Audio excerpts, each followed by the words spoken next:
الحمد لله رب العالمين والصلاة والسلام على سيد المرسلين وعلى آله وصحبه أجمعين أما بعد.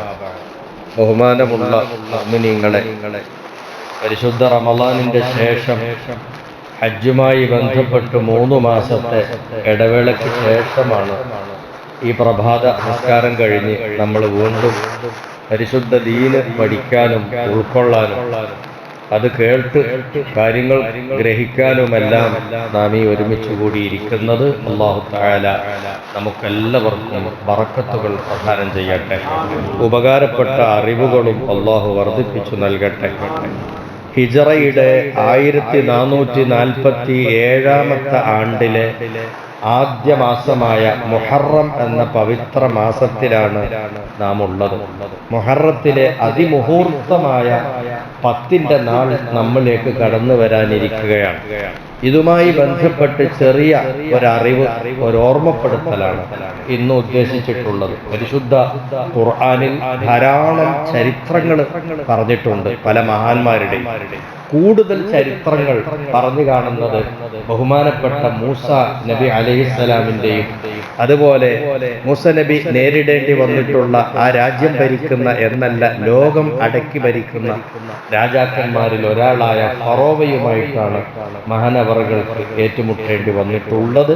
ആ മൂസ നബിയും ഫറോവയുമായിട്ടുള്ള ചരിത്രത്തിന്റെ ചെറിയൊരു ഭാഗം സൂറത്ത് ത്വാഹയുടെ 59ാമത്തെ സൂക്തം സൂചിപ്പിക്കുന്ന കാര്യം മാത്രമാണ് പറയുന്നത്.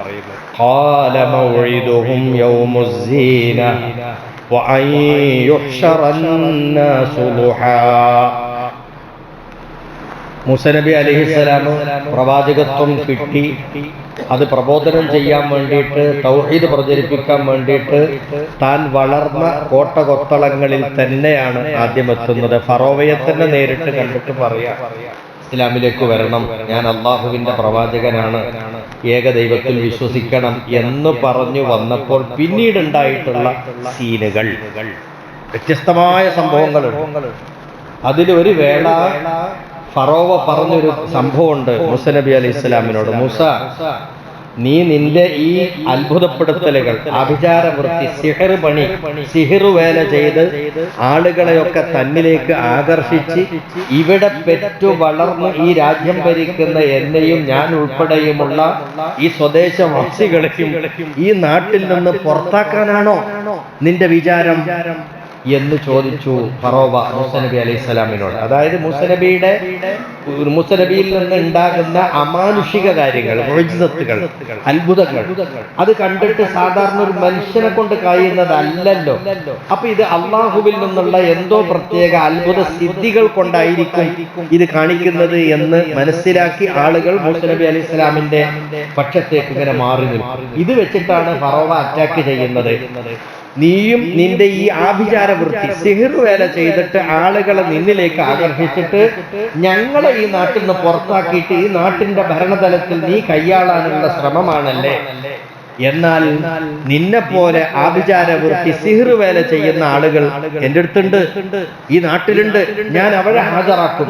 നമുക്കൊരു മത്സരമായാൽ എന്താ, എന്നിട്ട് ആരാ തോൽക്കുക നോക്കാലോ, ആരാ ജയിക്കുക നോക്കാലോ എന്ന് പറഞ്ഞപ്പോഴാണ് മൂസ നബി അലൈഹിസ്സലാം ഫറോവയോട് വളരെ നല്ലൊരു മറുപടി പറയാണ്. ആ മറുപടിയാണ് ഖാല മൗഇദുഹും യൗമുസ്സീന.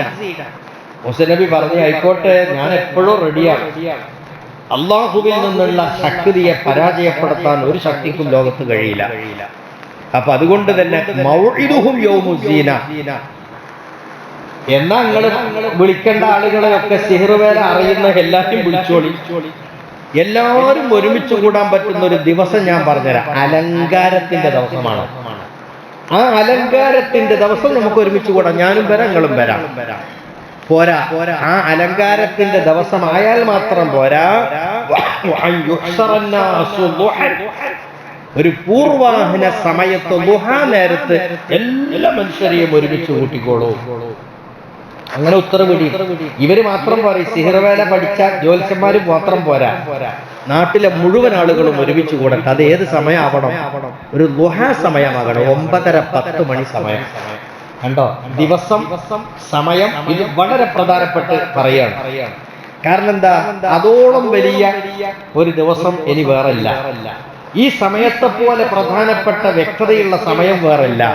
നട്ടുച്ച സമയത്താണെങ്കിൽ സൂര്യന്റെ വെയില് കണ്ണു കുത്തിയിട്ട് കാണാൻ പോകേണ്ട കാര്യത്തെ വേണ്ടതുപോലെ കാണാൻ കഴിയില്ല, കണ്ണഞ്ചിപ്പിച്ചു കളയും നമ്മളെ. അപ്പൊ അതുകൊണ്ട് നഗ്ന നേത്രങ്ങളെ കൊണ്ട് വ്യക്തമായി കാണാൻ പറ്റുന്ന നല്ല സമയം രാവിലെ സമയം.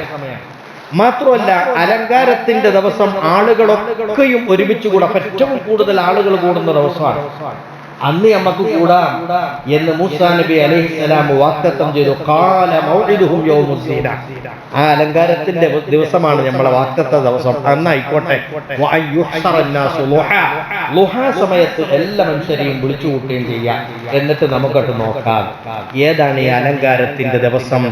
ഖാല ഇബ്നു അബ്ബാസ് റളിയല്ലാഹു അൻഹുമാ വസഈദ് ഇബ്നു ജുബൈർ റളിയല്ലാഹു അൻഹു, ആ ദിവസം യൗമു ആശൂറാ, അലങ്കാരത്തിന്റെ ദിവസം എന്ന് പറഞ്ഞ ദിവസം മുഹറം മാസത്തിലെ ആശൂറ ദിവസമാണ്.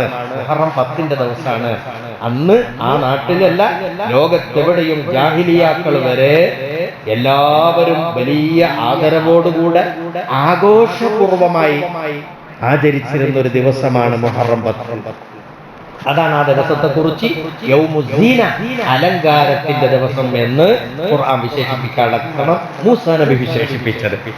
അലങ്കാരത്തിന്റെ ദിവസം അന്ന് ആ നാട്ടില് മുഹറം 10ന്റെ അന്ന് എല്ലാവരും ഈ നമ്മള് പെരുന്നാളിനൊക്കെ കൂടുതൽ, അതുപോലെ പെരുന്നാൾ എങ്ങനെ ആഘോഷിക്കും അതുപോലെ ആഘോഷിക്കുമായിരുന്നു. അപ്പൊ അന്നാണ് അലങ്കാരത്തിന്റെ ദിവസം തന്നെ. ശരീരത്തിൽ നോക്കിയാൽ അലങ്കാരം പ്രകടമാകും, ധരിച്ച ഉടുത്ത വസ്ത്രത്തിൽ നോക്കിയാൽ അലങ്കാരം പ്രകടമാകും, അവരുടെ നടപ്പിരിപ്പിൽ നോക്കിയാൽ അലങ്കാരം പ്രകടമാകും. അപ്പൊ ആളുകൾ എല്ലാവരും ഒരുമിച്ച് കൂടി നാട്ടിലുണ്ടാകുന്ന എല്ലാവരുടെയും ആഘോഷ ദിവസം അന്ന് ആ ഒരു മുഹറം 10നായിരുന്നു.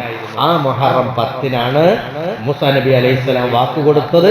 അങ്ങനെ 72 ജ്യോത്സ്യന്മാരെ അന്ന് ഫറവ സംഘടിപ്പിച്ചു. ഒന്നും രണ്ടോ ആളല്ല, 72 ആള്.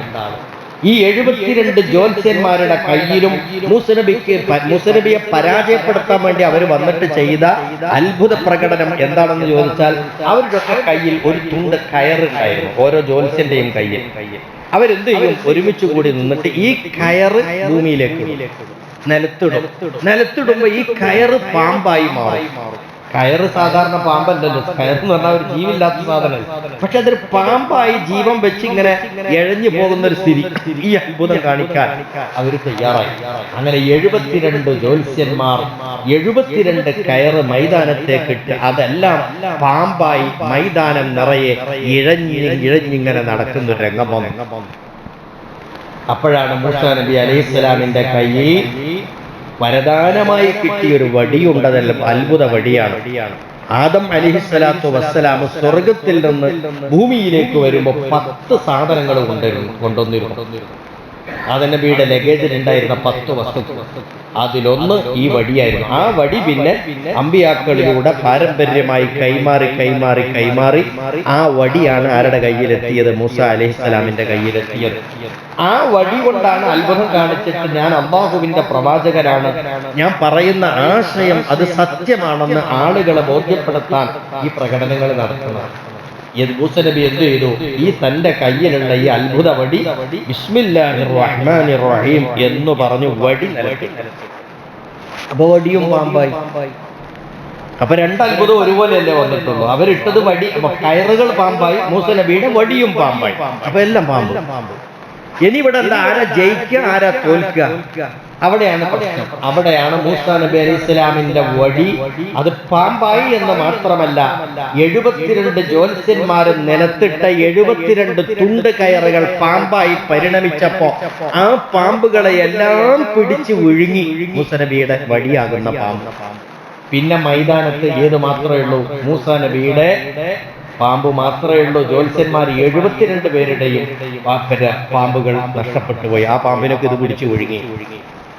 അത് കഴിഞ്ഞപ്പോ അത്ഭുതം എല്ലാവർക്കും മനസ്സിലായി. തോറ്റു, എല്ലാ ജ്യോത്സ്യന്മാരും തോറ്റു. മൂസ നബി ജയിച്ചു. അവരെ പരാജയപ്പെടുത്താൻ മൂസ നബിക്ക് കഴിഞ്ഞു, മൂസ നബിയെ പരാജയപ്പെടുത്താൻ അവർക്ക് കഴിഞ്ഞില്ല. മൂസ നബി അലൈഹിസ്സലാം ആ പാമ്പിന്റെ വായിലേക്ക് ബിസ്മില്ലാ എന്ന് പറഞ്ഞ് തന്റെ ചൂണ്ടുവിരൽ വെച്ചു.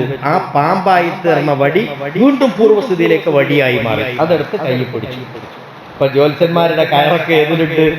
ഈ വടിയിലുണ്ട്. ഇപ്പൊ വടി തന്നെയാണ്, ഇതിലൊന്നും വ്യത്യാസമില്ല.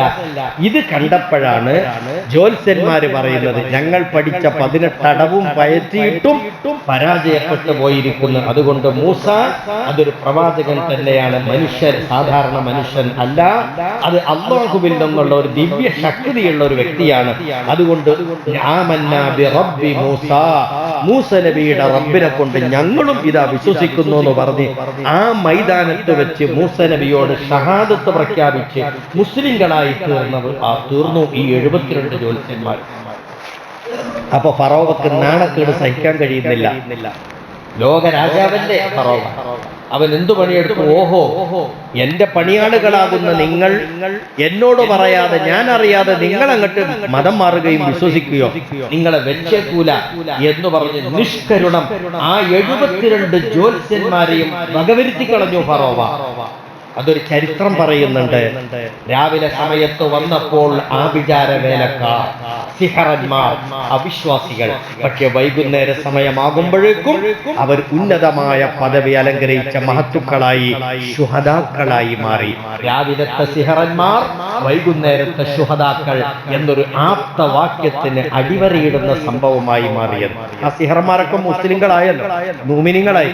ഓല് നിസ്കരിച്ചിട്ടില്ല, അവർ നോമ്പ് നോക്കിയിട്ടില്ല, അവർ ഹജ്ജ് ചെയ്തിട്ടില്ല, അവർ ബാക്കി കാര്യങ്ങളൊന്നും ചെയ്തില്ല. പക്ഷെ അവർ ഏറ്റവും ഉന്നത സ്ഥാനീയരായി മാറി, ശുഹദാക്കളായി മാറി. കണ്ടങ്ങൾ രാവിലെ ഒരു ടൈപ്പ് ആളുകൾ, വൈകുന്നേരം ആകുമ്പോൾ വേറെ ടൈപ്പ്, അവർ ശുഹദാക്കളായി മാറി. ഈ അത്ഭുത ചരിത്രം സംഭവിച്ചിട്ടുള്ള നാളാണ് മുഹറമിന്റെ 10-ാം നാള്, ആശൂറ. ആ ആശൂറയിലെ പരിശുദ്ധ ഖുർആനും മൂസ നബി അലൈഹിസ്സലാമും കൊടുത്ത ടൈറ്റില് യൗമുസ്സീന, അലങ്കാരത്തിന്റെ ദിവസം എന്നാണ്. ആ അലങ്കാരത്തിന്റെ ദിവസമാണ് നമ്മിലേക്ക് വരുന്നത്. ആ ഒരു ആത്മബോധം, ആ ഒരു ആത്മീയമായ അനുഭൂതി നമ്മുടെ മനസ്സിൽ തികട്ടണം, തളം കെട്ടി നിൽക്കണം. അള്ളാഹു നമുക്ക് ഈമാൻ വർദ്ധിപ്പിക്കട്ടെ. കർമ്മങ്ങൾ കൂടുതൽ ചെയ്യാൻ കർമ്മോത്സുകത അള്ളാഹു നമ്മളെല്ലാവരെയും അനുഗ്രഹിക്കട്ടെ. നമ്മൾ ചെയ്ത അമലുകൾ എല്ലാം അള്ളാഹു സാലിഹത്തായ അമലായി സ്വീകരിച്ച് നിലനിർത്തി തരട്ടെ. ധാരാളം സൽക്കർമ്മങ്ങൾ ചെയ്യാൻ അള്ളാഹു നമുക്ക് തൗഫീഖും ദീർഘായുസ് ആരോഗ്യത്തോടുകൂടെയുള്ളതും നമുക്ക് അവൻ പ്രദാനം ചെയ്യട്ടെ. നമ്മുടെ കൂട്ടത്തിൽ ജമാഅത്തിന് സ്ഥിരമായി വരുന്ന ചിലർ രോഗബാധിതരാണ്, ഇപ്പോൾ ഇല്ല, ആശുപത്രിയിലുള്ളവരുണ്ട്, അല്ലാത്തവരുണ്ട്. അള്ളാഹുവേ, എല്ലാവർക്കും പരിപൂർണ ആഫിയത്ത് തന്ന് അനുഗ്രഹിക്കണം റഹ്മാനെ. വആഖിറു ദഅ്വാനാ അനിൽ ഹംദുലില്ലാഹി റബ്ബിൽ ആലമീൻ.